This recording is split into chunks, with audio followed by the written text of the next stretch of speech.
I took the job because I needed it. That's the short version. The long version involves student loans, a degree in environmental science that turned out to be pretty useless without grad school, and a lease I couldn't renew after my roommate bailed. Also, my girlfriend left. That happened too. So when the Forest Service listing showed up for a seasonal fire lookout position in the Gila, I applied the same day. Didn't even read the whole description. Just saw the words, housing provided, and starts immediately, and figured that was enough. They called me 2 days later, asked if I could start in a week. I said yes before the guy finished his sentence. That's how I ended up with everything I owned packed into a hiking backpack and a duffel bag, sitting in a McDonald's parking lot in Silver City at 6:30 in the morning, waiting for my supervisor to pick me up. The McDonald's wasn't even open yet. I'd gotten there early because I'm like that. Anxious about being late, so I overcompensate and then just sit around feeling stupid about it. The truck that pulled up was white with the Forest Service shield on the door. Older model. Probably mid-2000s. It had that look. Dents in the bed, sun-faded paint, mud caked in the wheel wells. A woman got out and waved me over. She was maybe early 40s, dark hair pulled back tight, wearing the standard-issue uniform shirt with the sleeves rolled up. She looked like someone who'd done this 100 times and didn't need to think about it anymore. "Chad Noble?" she called. "Yeah, that's me. Chloe Robinson, toss your stuff in the back." I did. She didn't offer to help, and I didn't expect her to. We got in, and she handed me a clipboard with some forms on it. Emergency contact information, liability waiver, the usual. "Fill those out on the way," she said. "It's about an hour and a half up to Signal Peak." I nodded and clicked my seatbelt. She pulled out onto the highway without saying anything else. The radio was off. No small talk. I appreciated that, honestly. I'm not great at small talk. The forms were pretty straightforward. I didn't have much to put down for emergency contact. I wrote my mom's number, even though we hadn't talked in a few months. Couldn't think of anyone else who'd actually care if something happened to me. That felt a little pathetic, but whatever. I signed the waiver and handed the clipboard back. Chloe glanced at it, then tossed it on the dashboard. "You done Firewatch before?" she asked. "No. First time." "Thought so. You'll be fine. It's pretty simple. You sit up there, you watch for smoke, you call it in if you see any. That's the whole job." "Sounds good. Most days you won't see anything," she said. Boring as hell, honestly. But we need someone up there during fire season. So here we are. I looked out the window. We were heading north, winding up into the hills. Ponderosa pines started showing up, scattered at first, then thicker as we climbed. The road was 2 lanes, cracked asphalt with a faded yellow line down the middle. "How long's the season?" I asked. "You're on contract through September. Could go longer if we get a dry fall, but probably not. Budget's tight this year." September. That gave me about 4 months. Enough to save up a little, maybe figure out what the hell I was doing with my life. Probably not, but I could hope. We drove in silence for a while. The road got narrower, more switchbacks. Chloe drove fast, confident. She knew the route. I didn't ask how long she'd been doing this. Didn't really matter. About 40 minutes in, she slowed down and pointed out the window. "See that?" she said.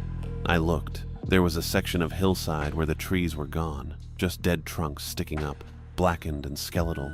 The ground underneath looked gray and bare. "Burn scar," she said. "From 2 years ago, lightning strike. Took out about 600 acres before we got it contained." Damn. "Yeah, that's why you're up here. Lightning's common in the summer, especially on the peaks. Storms roll through, things get dry, and then we've got a problem."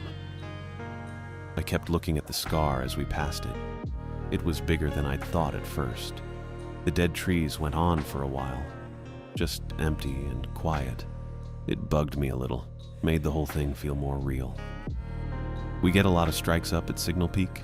I asked. "Some. The lookout's got a lightning rod system, so you're fine. Just stay inside during storms, and you'll be good."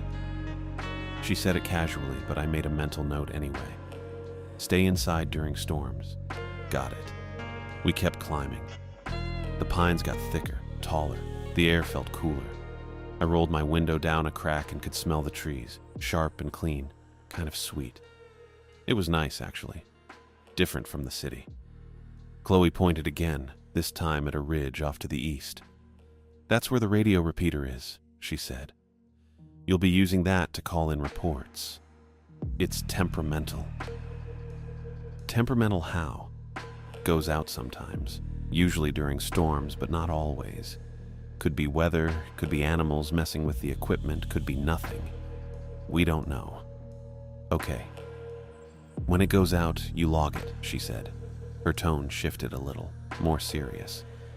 Write down the time, the conditions, how long it's down. Everything. Don't skip that. Sure, no problem. And don't try to fix it yourself, she added. We've got techs for that. You see an outage? You log it, you wait. That's it. I nodded. She was really emphasizing that part. I figured maybe someone had tried to fix it before and screwed something up. That happens. People think they can handle stuff they can't. Noted, I said. Log it, don't touch it. Exactly. She didn't say anything else about it, but I got the feeling she wanted to. She had that look, like there was more to the story, but she wasn't going to get into it. I didn't push. We turned off the main road onto a dirt track, narrower, rougher. The truck bounced over ruts and rocks. Chloe didn't slow down much. I grabbed the handle above the door and tried not to look worried. Almost there, she said. The trees opened up a little and I saw it, the lookout. It was a small wooden cabin on stilts, perched right at the top of the peak, square, maybe 12 feet on each side, with windows on all four walls and a catwalk running around the outside. There was a metal staircase leading up to it, steep and narrow. The whole thing looked old, but solid, functional. Chloe parked at the base of the stairs and killed the engine. Here we are, she said. Signal Peak Lookout, home sweet home. I got out and looked up at it. It was smaller than I'd expected, a lot smaller. But it was clean, at least from the outside. The windows looked intact. The stairs didn't look like they were about to collapse. Not bad, I said. Chloe snorted. Wait till you've been up there a week. You'll get sick of it pretty fast. I grabbed my bags from the truck bed and followed her up the stairs. They rattled under our weight, but held fine.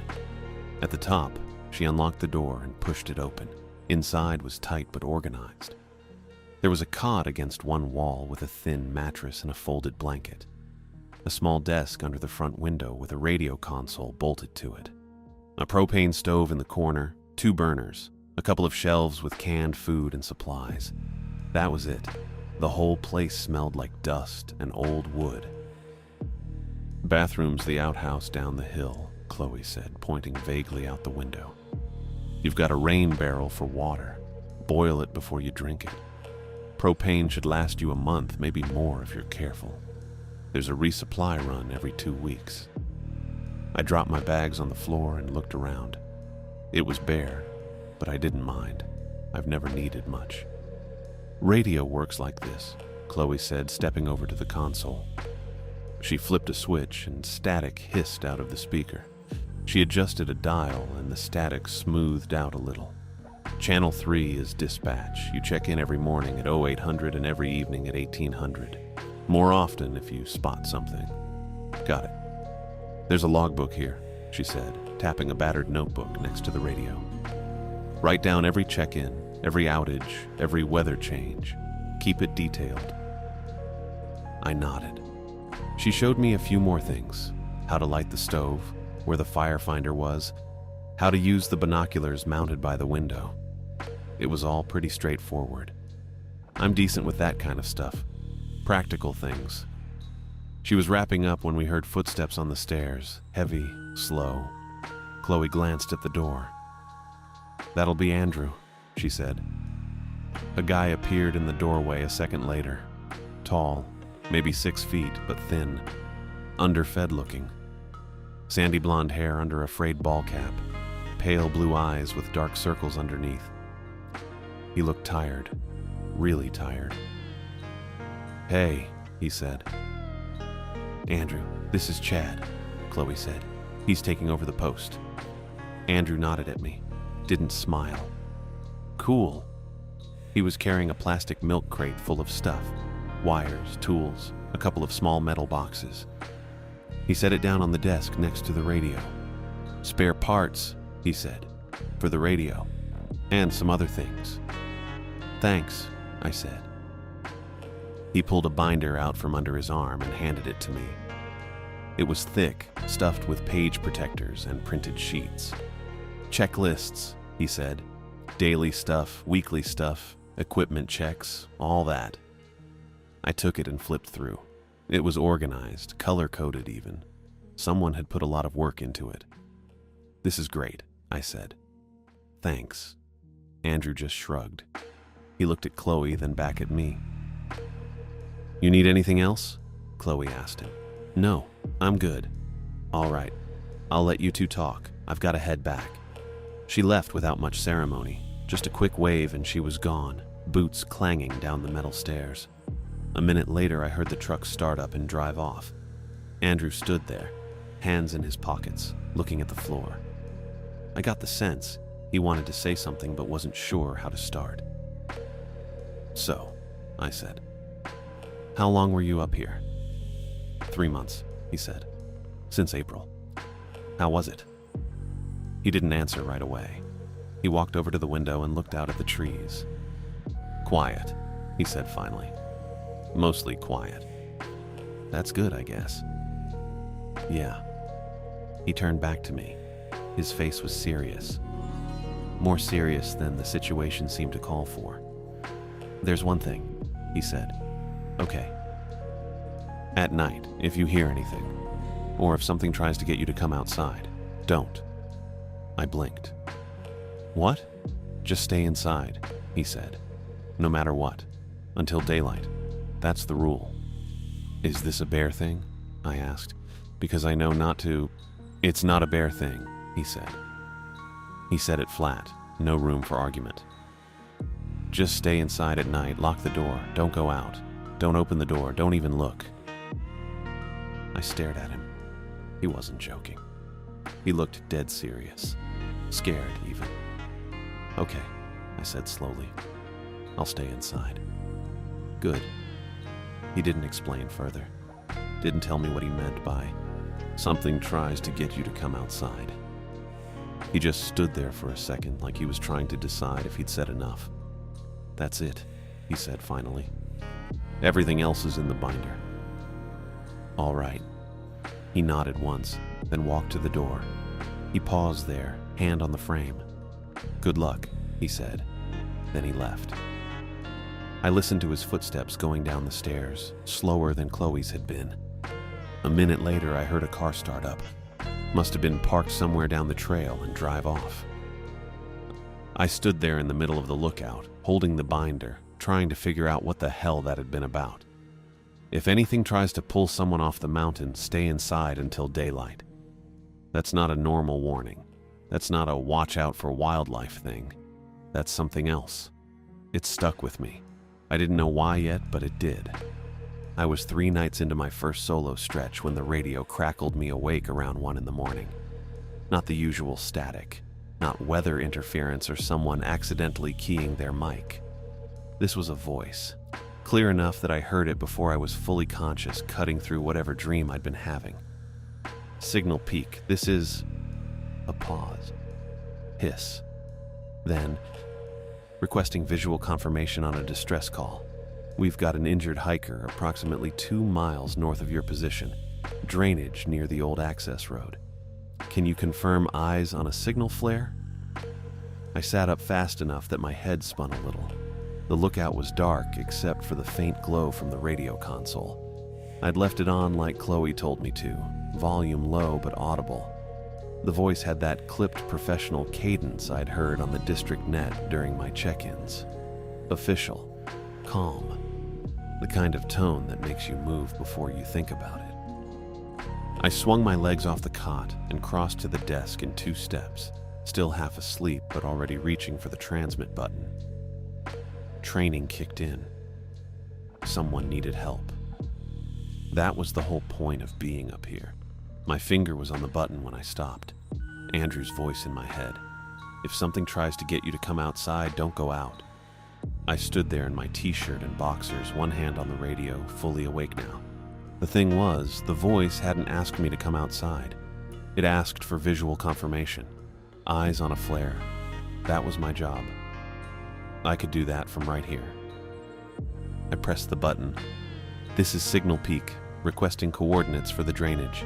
I let go and waited. Static filled the cabin, the kind that sounds empty, not like someone's about to respond. I counted to 10, then 15. When the reply finally came, something about it felt wrong. Coordinates are... That same pause longer this time. North-northeast from your position. Old logging road, mile marker 7. Hiker reports lower leg injury, can't walk out. Need confirmation on flare visibility for extraction team. The words were right. The information made sense, but the timing was off. That delay before the coordinates, it didn't sound like someone thinking or checking a map. It sounded like someone playing back a recording, or reading from a script they weren't familiar with. I didn't touch the transmit button. Instead, I moved to the north window and looked out. The night was clear. No moon, but enough starlight that I could make out the tree line and the darker mass of the hills beyond. I scanned the area where the old access road should be, somewhere down the slope and to the right. At first, I didn't see anything. Then I caught it. A small orange light, way down near what looked like a road cut. It bobbed slightly, the way a handheld flare might if someone was waving it. My stomach did something complicated. Part of me felt relief. There really was a light. This wasn't just a weird radio malfunction or my imagination. Someone was down there. The other part of me, the part that had been listening to that wrong delay in the voice, that part started cataloging problems. It was 1 a.m. The old access road wasn't a hiking trail. Nobody should be out there at this hour. And if they were injured badly enough to need extraction, how had they managed to call it in? Cell service out here was non-existent. I'd checked my phone the first day and gotten nothing. I went back to the radio and flipped to channel 3. Dispatch. I was supposed to log everything and call Chloe if anything weird happened. This definitely qualified as weird. Dispatch. This is Signal Peak. I've received a distress call regarding an injured hiker north of my position, requesting confirmation and instructions. I waited. Static. I tried again. Signal Peak to dispatch, do you copy? Nothing but that empty hiss. I checked the channel. It was set right. The radio was on, transmitting. The little indicator light glowed green when I pressed the button, but nobody answered. I switched to channel 5, where Chloe said the other lookouts sometimes chatted during slow nights. Signal Peak calling any stations in range. Anyone copy? More static. But this time it sounded different. Thinner. I turned the volume up a notch and listened close. It almost sounded like breathing. In and out. Slow and steady. That probably sounds crazy. Static doesn't breathe. But I'm telling you what I heard, and that's what it sounded like to me. I looked out the north window again. The orange light blinked once, twice. My hand froze on the radio dial. The light blinked right when I'd been transmitting, right when I'd asked if anyone copied. I stared at it. The light bobbed again, steady now, not blinking, just moving slightly like before. Maybe it was coincidence. Maybe whoever was down there had a radio too and was trying to signal. That would make sense. Except it didn't make sense. Because if they had a radio, they would have responded. And if they were injured badly enough to need extraction, why were they waving a flare around in a pattern? Why not just keep it steady so it was easier to spot? I grabbed the binoculars from the desk and trained them on the light. Through the lenses, the orange glow looked the same. Small, distant, moving slightly. I couldn't make out any details around it. No person holding it. No terrain features. Just the light itself against the dark mass of the hillside. I lowered the binoculars and picked up the logbook. My hand was steadier than I expected. 0107. Received radio transmission requesting visual confirmation on distress call. Injured hiker reported at drainage north of position, old access road near mile marker 7. Visual confirmation of orange light, flare, at approximate location. Attempted contact with dispatch, no response. Attempted contact with other stations, no response. I wrote it all down exactly like Chloe had taught me. Every detail, time, conditions, what happened. The radio hissed at me while I wrote. I set the pen down and looked at the transmit button. I could try responding to the original call. Tell them I had visual confirmation. Ask what they needed me to do next. But I didn't touch it. Because here's the thing. If this was a real emergency, dispatch would have answered. Other lookouts would have heard the call. There would be chatter, coordination. The Forest Service didn't handle rescues with a single mysterious transmission to one lookout in the middle of the night. And if it wasn't a real emergency, then what was it? I thought about Andrew's face when he told me not to go outside. The way he'd looked scared, not concerned or cautious. Scared. If something tries to get you to come outside, this was trying to get me outside.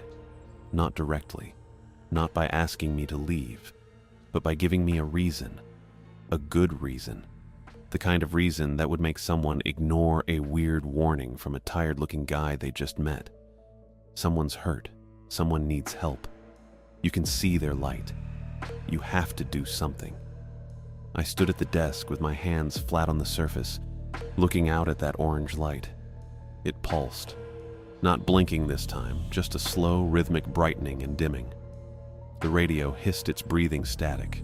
Every instinct I had said to do something.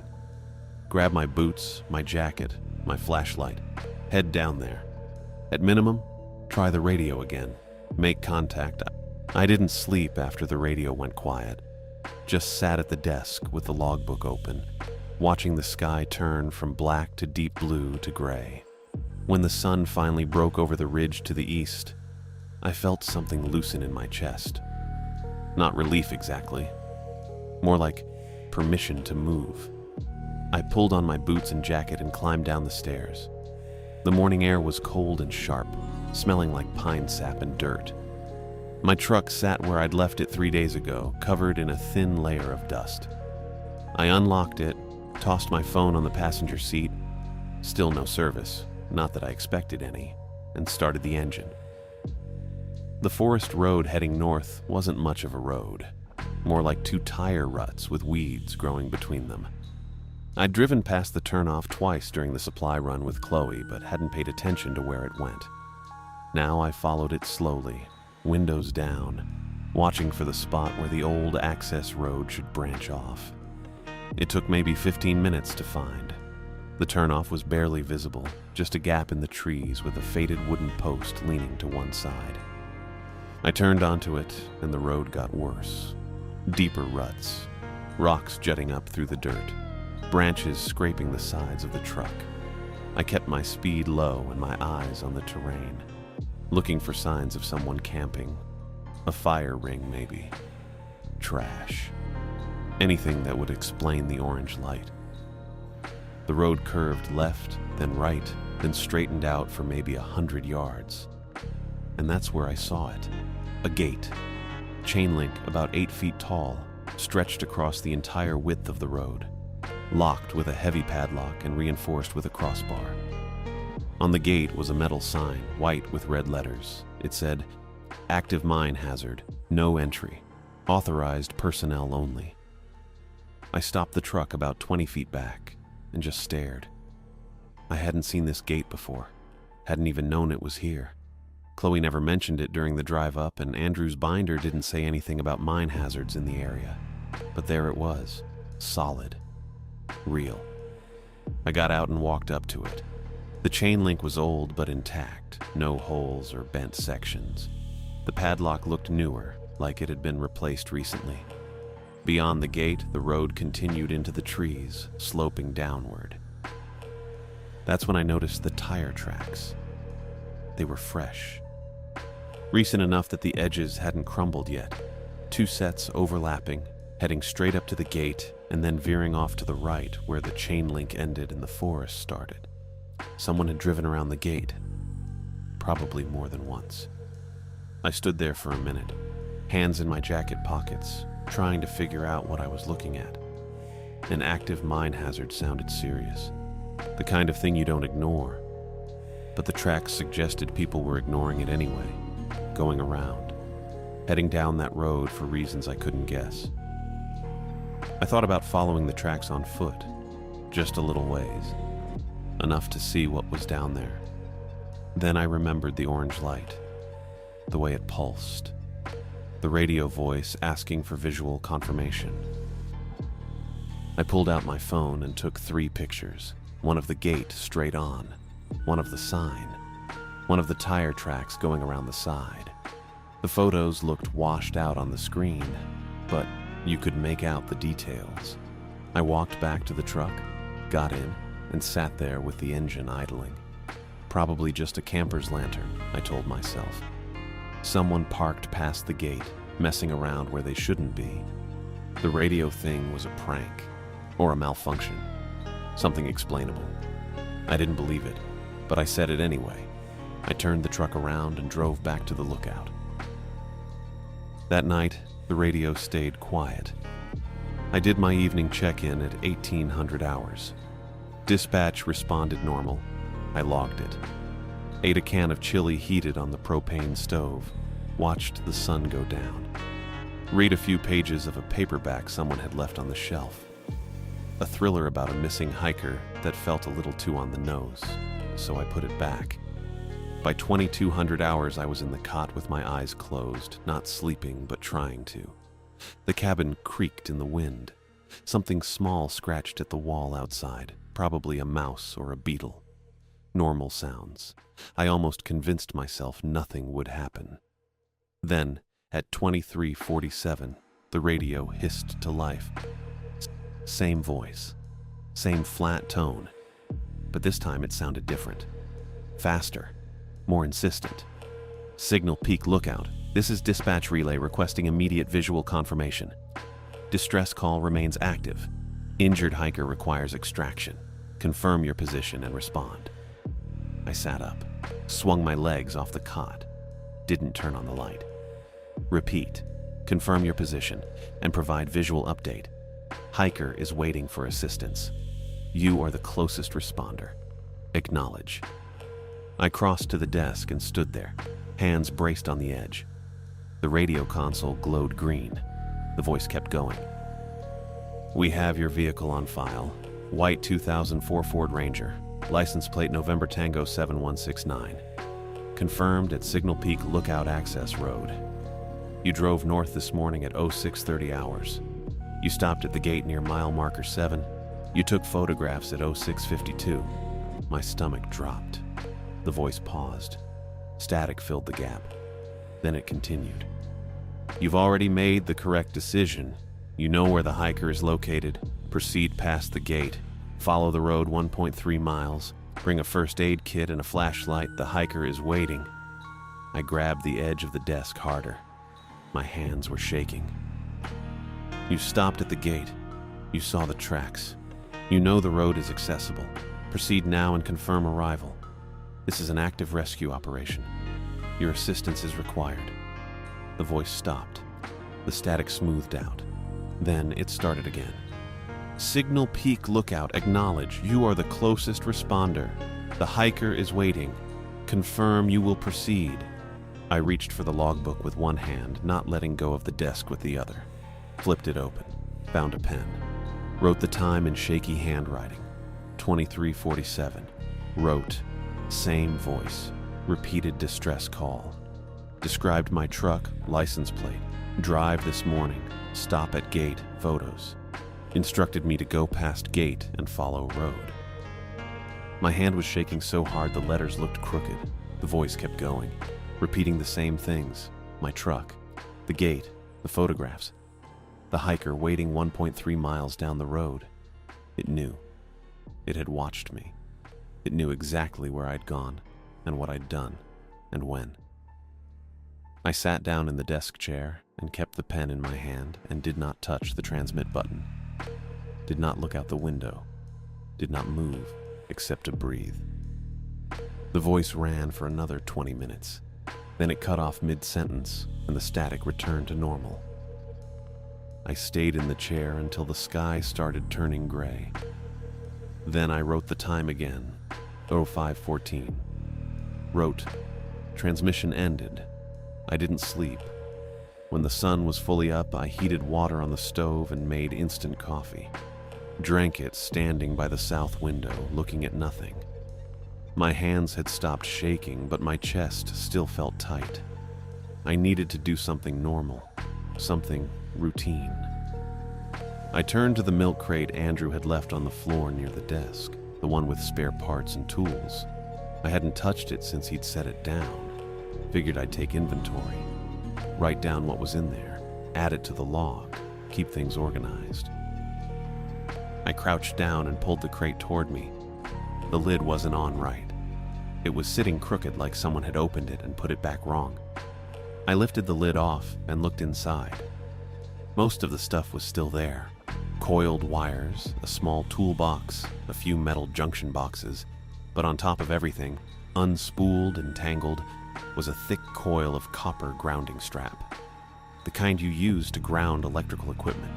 It was maybe 10 feet long, heavy gauge with a braided texture. It hadn't been unspooled before. I was sure of it. Andrew had packed everything neatly. I pulled the strap out of the crate. It uncoiled across the floor, snaking toward the desk.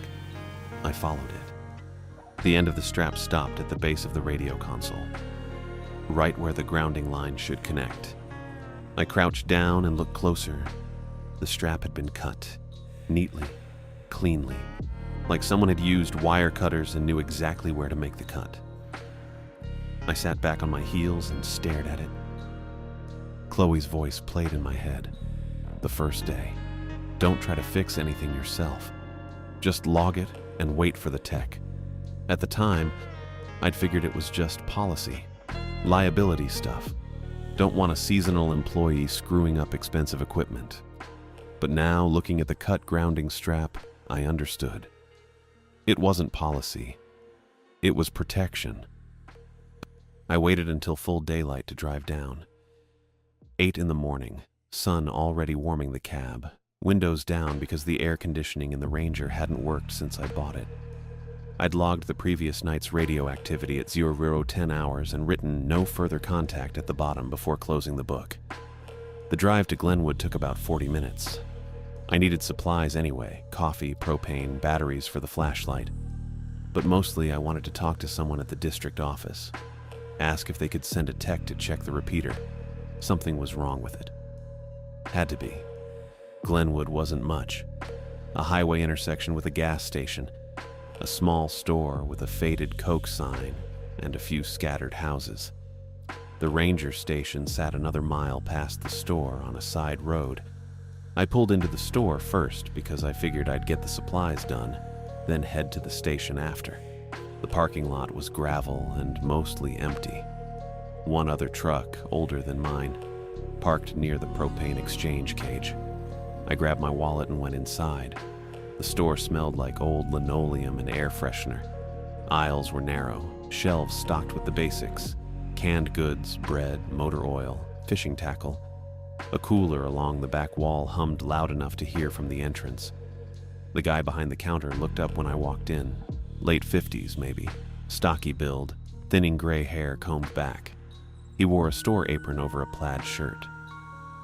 "Morning," I said. He nodded. Didn't say anything, just watched me head toward the coffee aisle. I grabbed a can of Folgers, then moved to the propane section and picked up 2 small canisters. Batteries were near the register, so I'd get those last. I carried the stuff to the counter and set it down. The guy rang it up slow, scanning each item like he had all day. "You're the new lookout," he said. Not a question. I paused. "Yeah, Signal Peak." He nodded again, punching buttons on the register. "How long you planning to last?" I didn't know what to say to that. "Through September. That's the contract." He made a sound that might have been a laugh. "We'll see." I pulled two 20s from my wallet and set them on the counter. What's that supposed to mean? He took the cash, opened the drawer, counted out change. "Just asking." He handed me the bills and coins. "Batteries?" "Yeah, double A's." He turned and grabbed a pack from the rack behind him, scanned it, and dropped it in the plastic bag with the rest.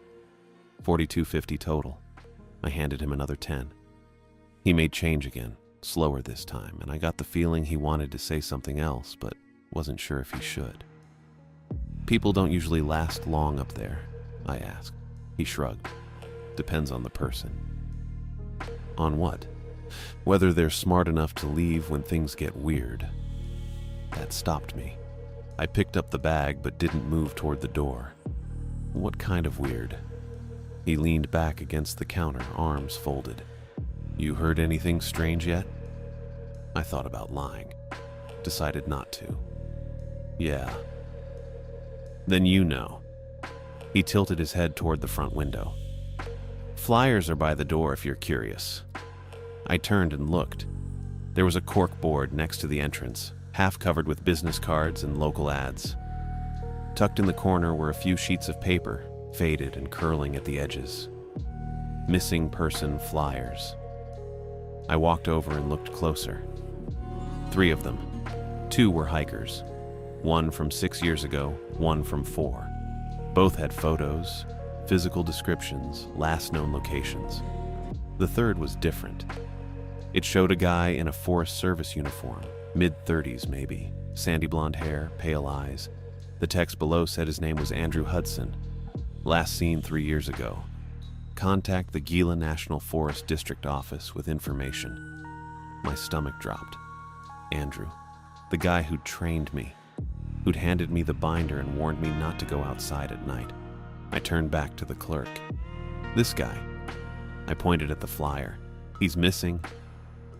The clerk's expression didn't change. "That's what the flyer says. But I met him. He trained me last week." The clerk raised his eyebrows. "You sure about that?" "Yeah, I'm sure. He was at the lookout when I arrived. Gave me a rundown, told me about the radio, the whole thing." The clerk didn't say anything for a long moment. Then he shrugged. "Maybe they found him and didn't take the flyer down. Or maybe it's a different Andrew Hudson. Maybe." I looked at the flyer again. The photo was a little grainy, printed on regular paper, but the face looked right. Same build, same tired eyes.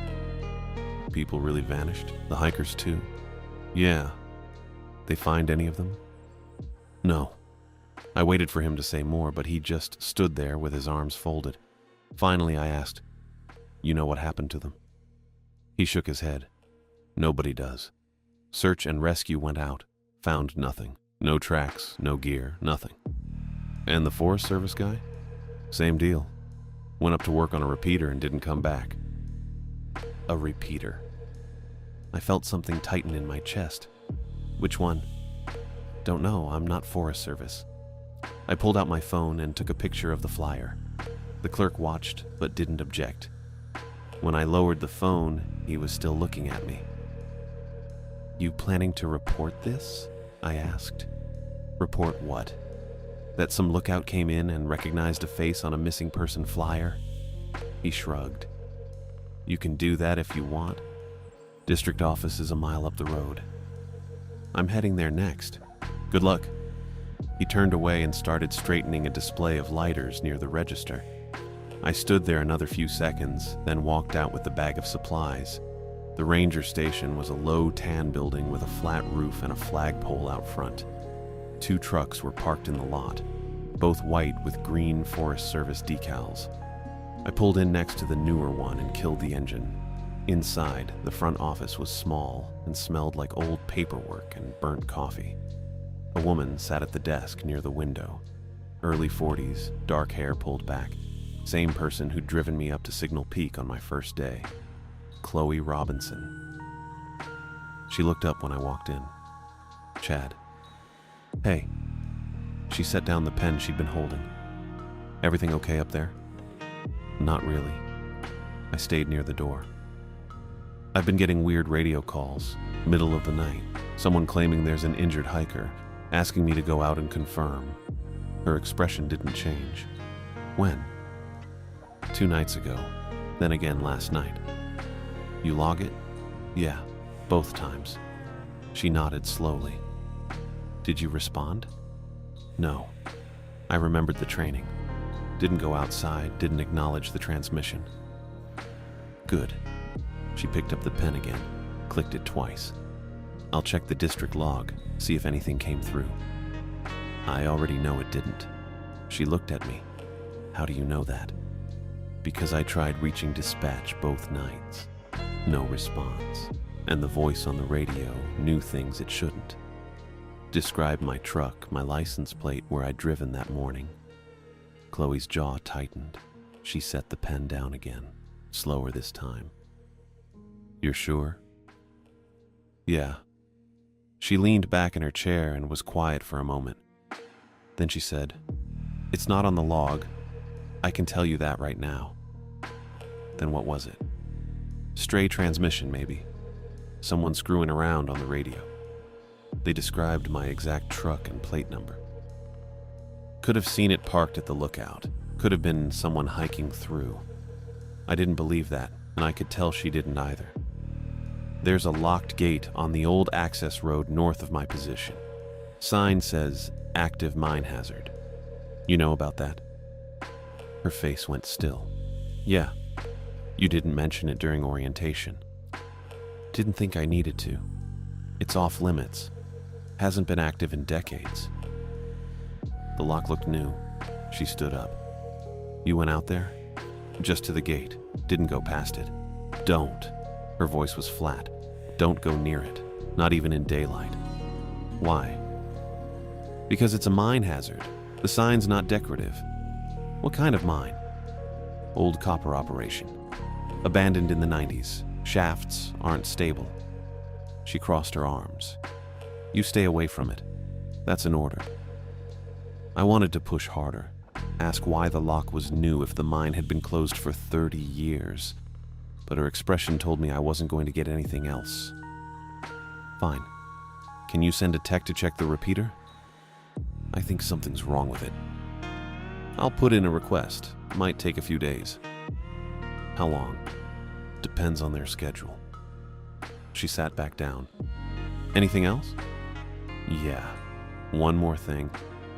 I pulled out my phone, opened the photo of the missing person flyer, and held it up. Andrew Hudson, the guy who trained me. He's listed as missing. Chloe looked at the screen. Her face didn't change, but something shifted behind her eyes. Where'd you see that? Store down the road. Flyer's been up for 3 years. And I met him last week. He was at the lookout when you dropped me off. She was quiet for a long moment. Then she said, You sure it was the same person? Yeah. Same face, same name. He gave me the binder, showed me the spare parts, told me not to go outside at night. Chloe's expression stayed neutral, but I saw her fingers tighten on the edge of the desk. I'll look into it. That's it? What do you want me to say? If someone using that name was up there, I'll follow up. But right now I need you focused on your job. Watch for smoke. Log your check-ins. Stay inside at night. She paused. And stay away from the mine gate. I put the phone back in my pocket. You're not going to tell me what's going on. There's nothing to tell. You got a weird radio call, probably a prank. You saw an old flyer that might not be current. That's it. And the mine is off limits. I stood there another few seconds, then nodded. Okay. One more thing, she said. The lookout's got a lightning rod system. Copper strap running from the roof down to a grounding stake. Make sure it stays connected. Don't mess with it. I wasn't planning to. And there's a secondary radio Andrew left up there. Older unit, Unplugged. Don't turn it on. Why not? Because it's decommissioned. Frequencies aren't monitored anymore. You turn it on, you're just going to get static and waste battery. Okay. She picked up her pen again. Check in tonight at 1800 like usual. I'll let you know when the tech can get out there. I left without saying anything else. The drive back up took longer than usual. I kept checking my mirrors, though I didn't know what I was looking for. About halfway up, my phone buzzed. I glanced down at the passenger seat where I'd tossed it and saw the screen light up, one bar of service flickering. I pulled over and picked it up. Text message, unknown number. Bring the copper strap to the gate. I stared at it. Copper strap. The lightning rod grounding strap Chloe had just mentioned 20 minutes ago. I deleted the message and blocked the number, set the phone back down, and started driving again. It buzzed again before I'd gone half a mile. Different number, same message. Bring the copper strap to the gate.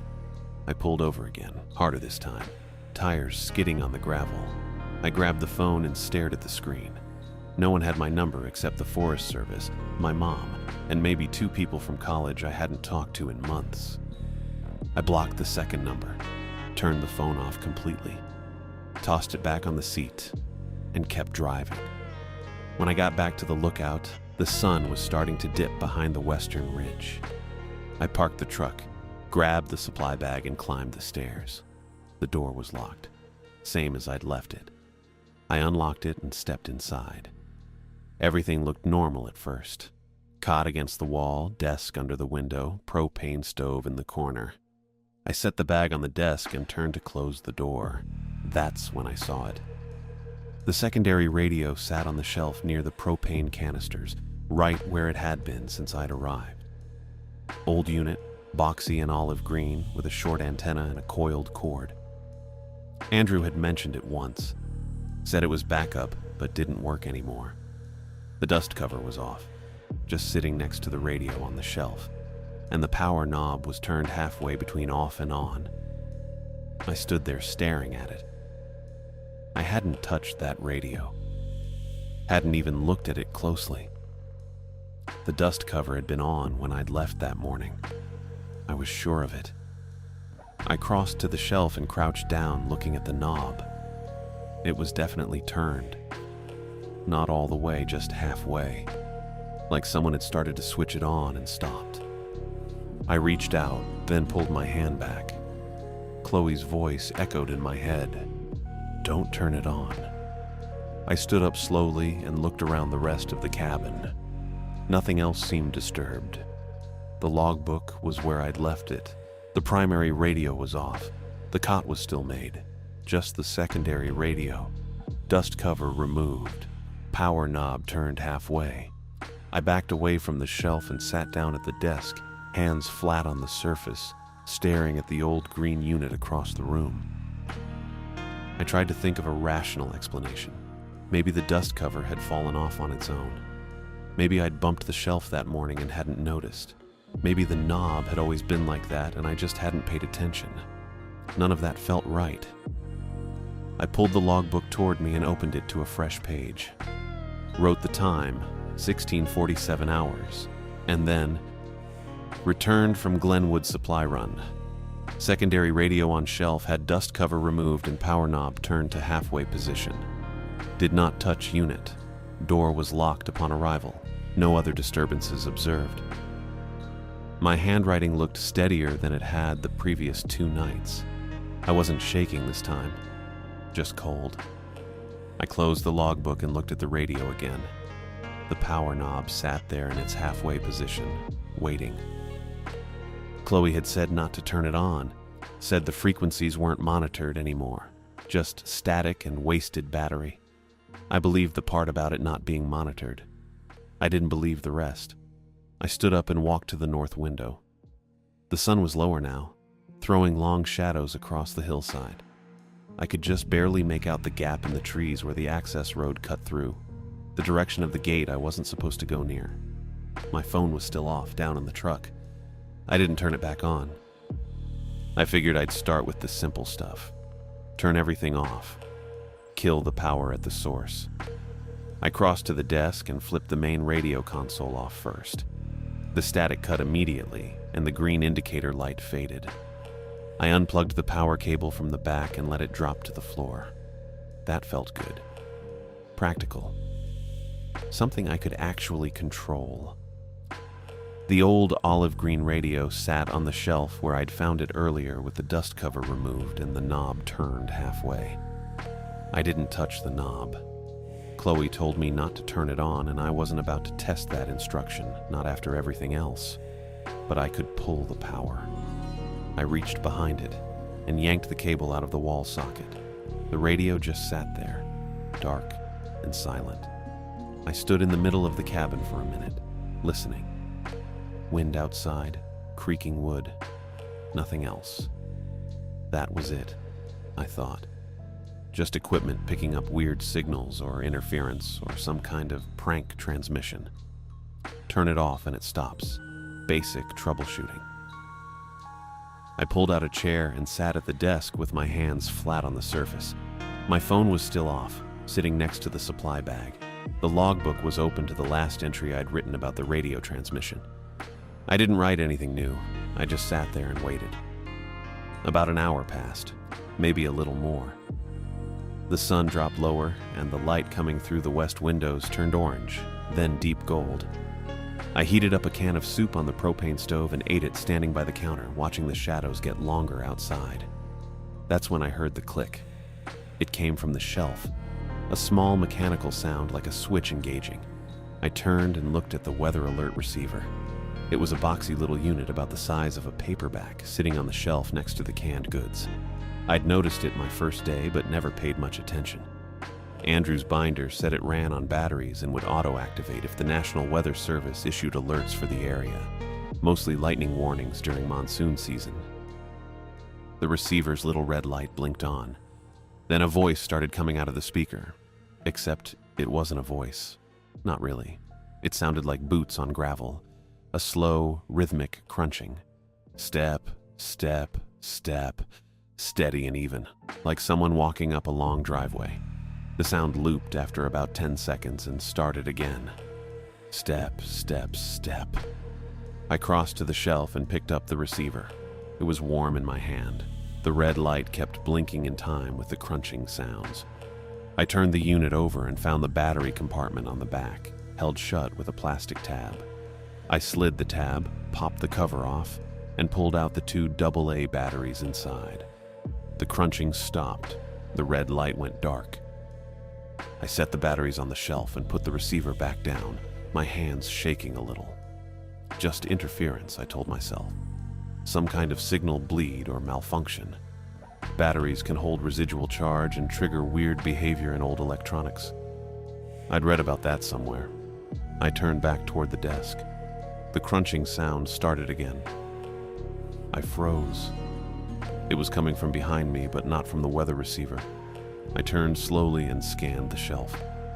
The receiver sat dark and silent, batteries still sitting next to it.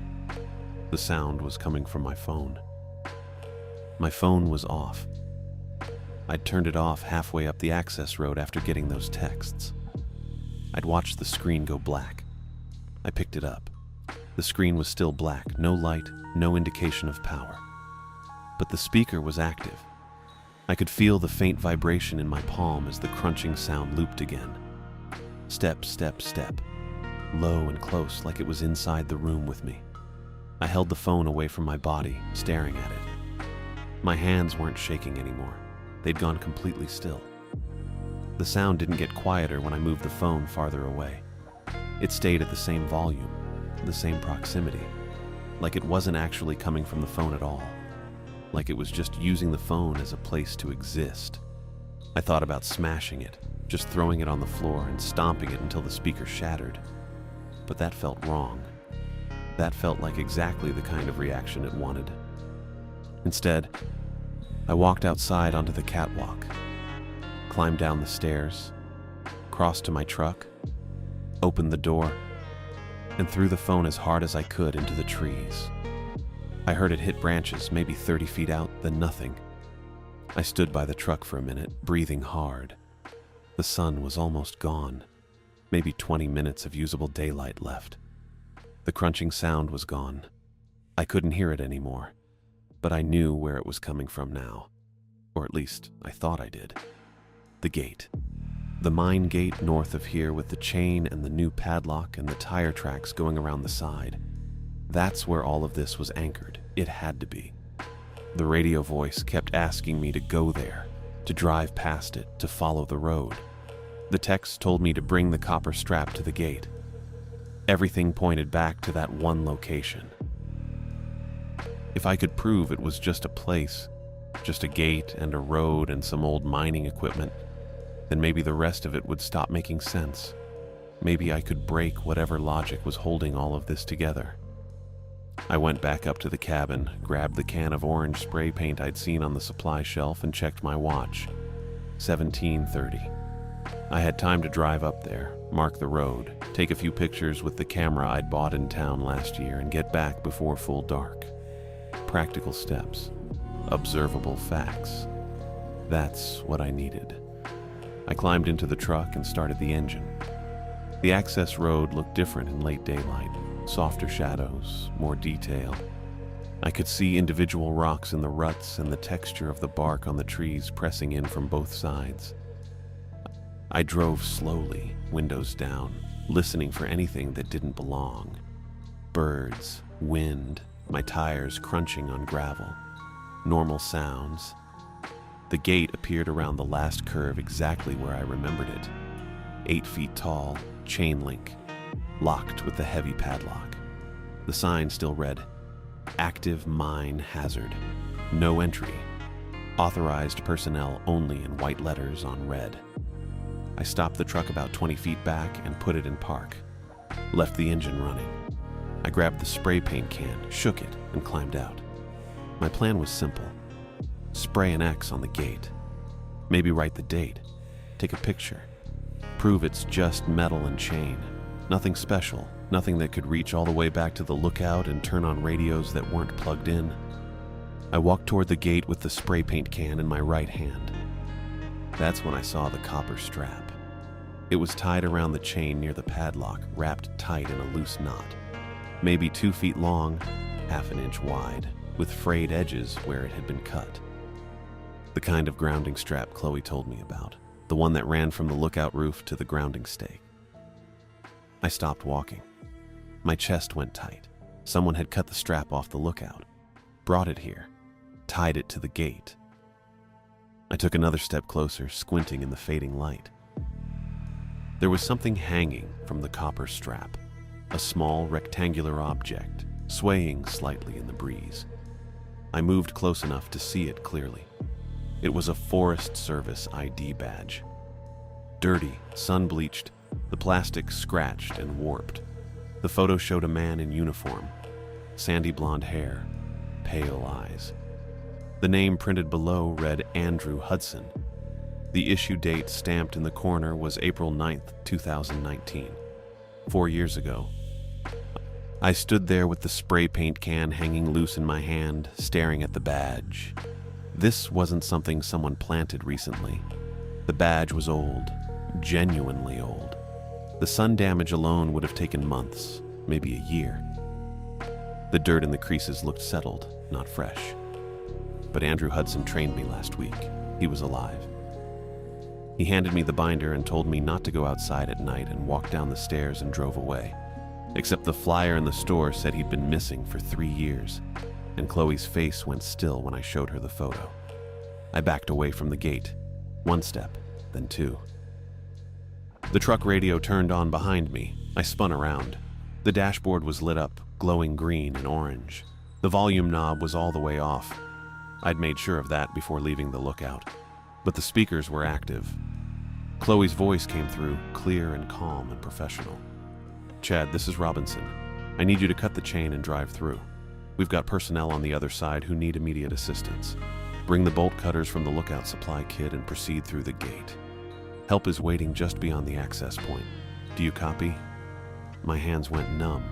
The spray paint can slipped out of my grip and hit the dirt. It was her voice. Exactly her voice. The same tone she used on the radio during check-ins. the same cadence she had when giving instructions. Chad, acknowledge. This is a direct order. Cut the chain and proceed through the gate. We have injured personnel who need your help. Do you copy? I ran. I didn't look back at the badge or the copper strap or the gate. I just ran to the truck, yanked the door open, threw myself into the driver's seat and slammed it into reverse.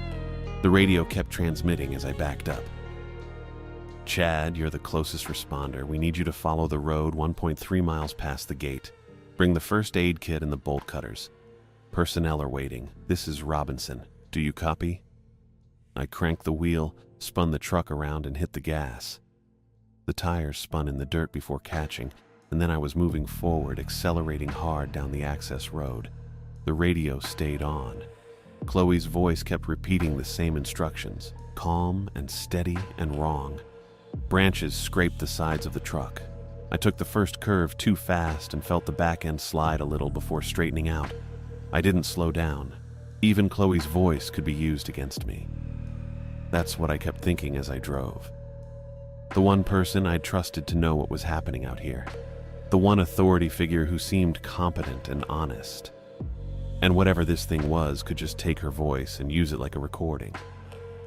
It knew exactly which voices would make me trust it. Andrew's voice would have made me curious. Chloe's voice made me want to obey.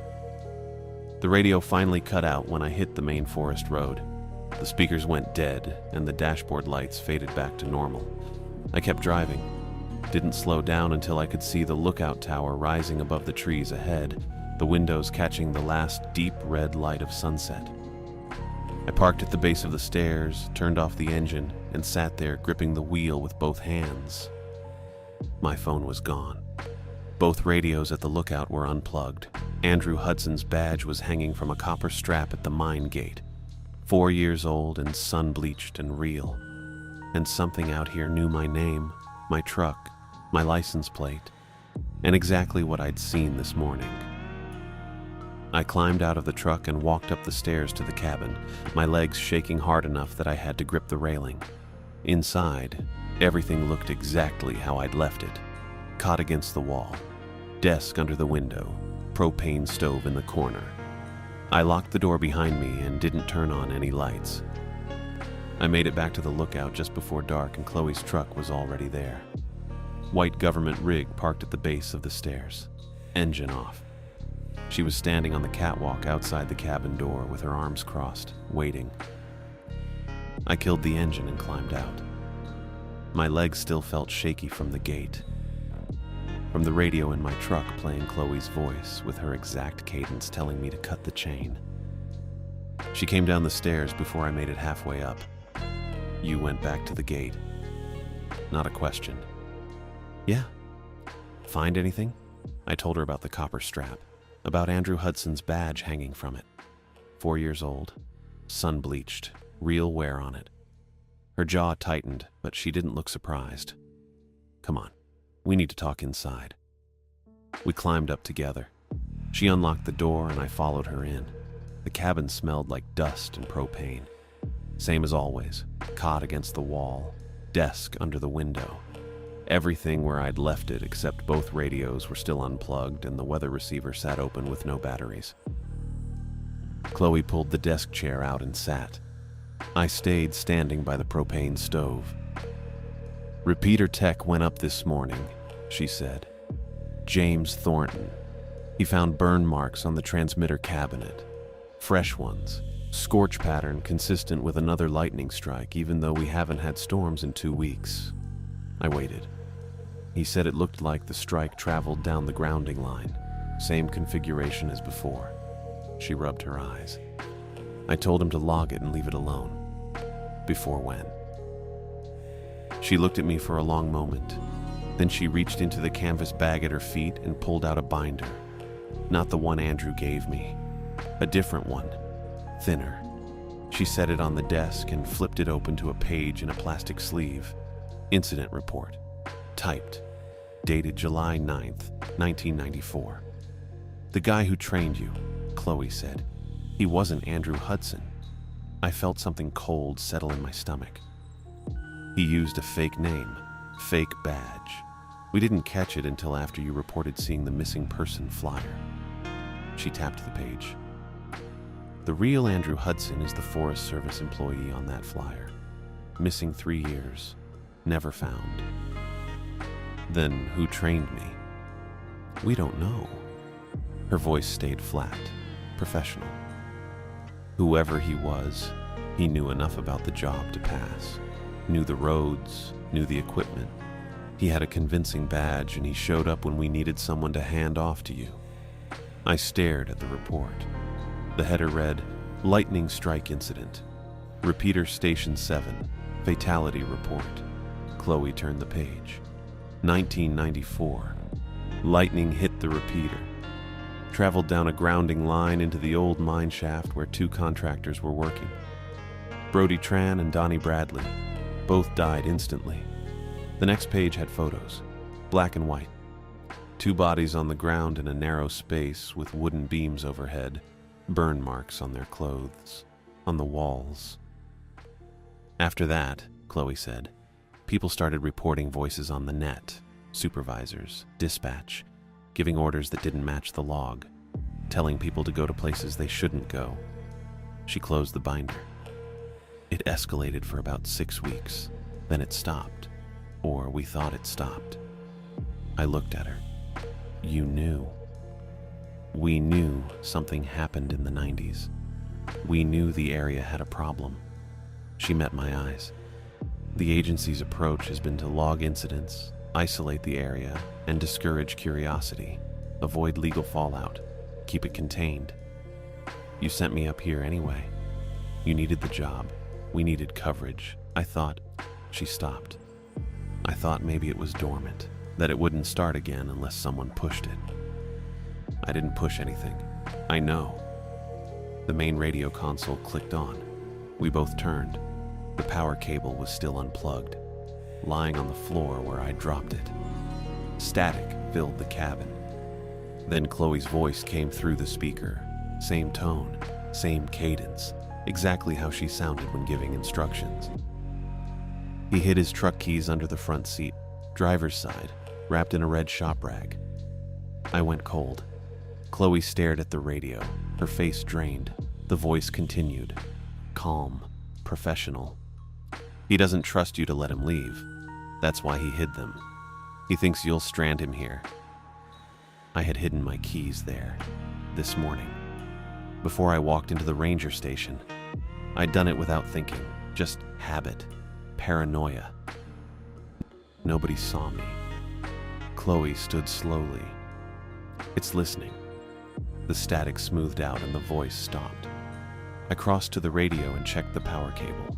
Still unplugged, still on the floor. It's not the radio, Chloe said quietly. It's the repeater, the whole network. It's been active this entire time. She picked up the binder and shoved it back in her bag. We're shutting it down. Now. Tonight. How? James left tools at the site. We cut the main feed, ground the system, kill the transmission entirely. She moved toward the door. Come on. I followed her down the stairs. We got into her truck. She started the engine and pulled onto the access road heading east toward the ridge where the repeater sat. We made it maybe 2 miles. The engine died, just cut out. All the dash lights went dark. Chloe coasted to a stop and tried the ignition. Nothing. She tried again. Nothing. Battery's fine, she said. This was running perfect 10 minutes ago. I looked out the windshield. Trees on both sides. Narrow road. No other vehicles. Chloe reached under her seat and pulled out a black satellite phone. Flipped it open. Waited. No signal. There's never signal up here. Sat phone doesn't need cell towers. It goes straight to satellite. She turned it off and back on. Waited. It's not connecting. I heard it then, faint. The gravel walk sound, crunching in a loop, coming from the trees to the left. Chloe heard it too. Her hand went to the door lock. The sound moved, circled around the front of the truck. Slow, deliberate. Then it was on the right side. Then behind us. The truck radio turned on. My voice came through the speakers, flat, calm. Exactly how I sounded when I was trying to stay controlled.